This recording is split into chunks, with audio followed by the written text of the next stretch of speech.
ॐ जननीं शारदां देवीं रामकृष्णं जगद्गुरुं पादपद्मे तयोश्रित्वा प्रणमामि मुहुर्मुहुः। श्रीमा शारदा देवी स्मृति कथा स्वामी परमेश्वरानंद द्वारा। जयरामबाटी पौष मास आज श्री श्री माँकर जन्मतिथि। माँ तांक कक्षरे तख्तपश उपरे राधुर पुओ को कଳରେ धरी बसिछन्ति।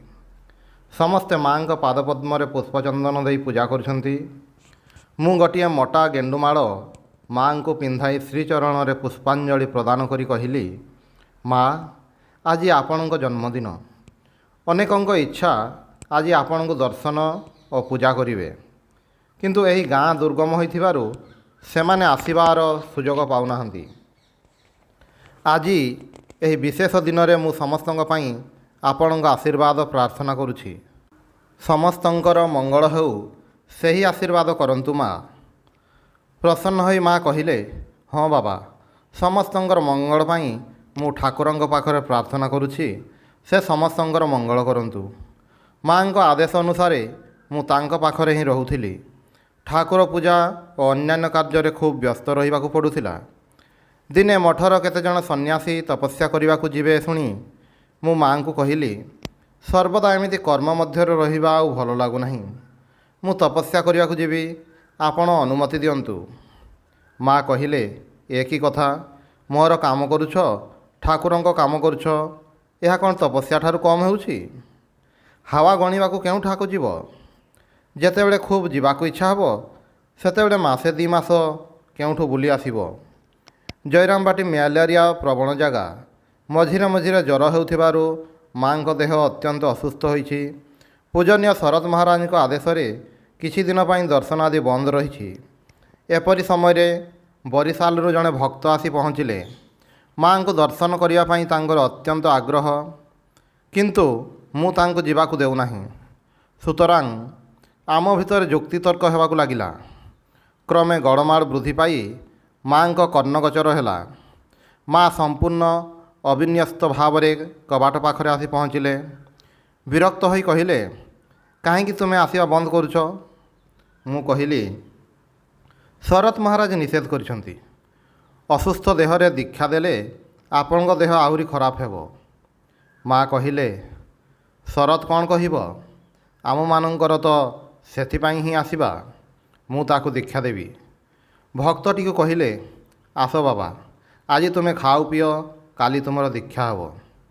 भद्रलोकों संकल्प थिला दीक्षा नहीं तेबे जलपान करिवे। दिने संध्या बेले माँ नुआ घरर बारंडारे बसी विश्राम करुछंती। आमे से समय प्रणाम करने गलु। माँ निजे ही कहवाकू लगिले, देख को कहूछि पिला गुड़ाक खाइबा लोभरे आश्रम से आश्रम घूरी बुलुछंती। की प्रकार कथा देखुछ? मो पिलांकर, ठाकुरंक पिलांकर खाइबा कष्ट काहींकि हेबो? कदापि हेबो नाही। मु निजे ठाकुरंक निकटरे प्रार्थना करिछि, हे ठाकुरे, तुम पिलांकर जेपरि खाइबा कष्ट केबे न हुए। कहूछि कौन ना, लोभवशरे दौड़ी बुलुछंती। काहींकि भल खाइबे नाही? जार आसक्ति अछि से ही दुख कष्ट पाइब। माँ पूजा घरे बसिथिले। पूजा सरी जाइछि। जड़े गुरुभ्राता हठात पचारिले, माँ आपण ठाकुरंको किपरि देखंती? माँ किछि समय निस्तब्ध रही गंभीर भाव में कहिले, संतान परी देखे। दिने माँ आपे कहिले, देख तुमे माने बंदे मातरम करी गोटे लहरी रे भासीबा परी माति जाऊ नाही। तंत कर, खदी तैयारी कर। मो इच्छा हुए गोटे चरखा मिलिले सूता काटी थांती। तुमे माने रचनात्मक काम कर।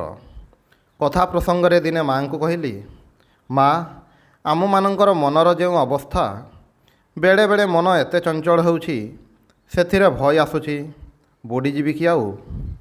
माँ कहिले, से कौन बाबा, बुड़ीब कौन? ठाकुरंक संतान तुमे माने, बुड़ीब कौन? कदापि नुहे। ठाकुर तुमको रक्षा करिवे। माँ कोआलपड़ा जगदम्बा आश्रम रे थिले। दिने कहिले, देख अनेक दिन पर आज ठाकुरंको एठारे देखिली। आहार पर विश्राम करुछंती। दिने पचारिली, माँ ब्रह्मज्ञान किपरि हुए? यह कौन ପ୍ରତ୍ୟେକ ବିଷୟ ନେଇ ପ୍ରଥମେ ଅଭ୍ୟାସ କରିବାକୁ ହୁଏ ନା ଆପେ ଆପେ ହୁଏ? ମା କହିଲେ, ତାହା ଅତ୍ୟନ୍ତ କଠିନ ପଥ। ତୁମେମାନେ ଠାକୁରଙ୍କୁ ଡାକ, ସେ ସମୟ ହେଲେ ଜଣାଇଦେବେ।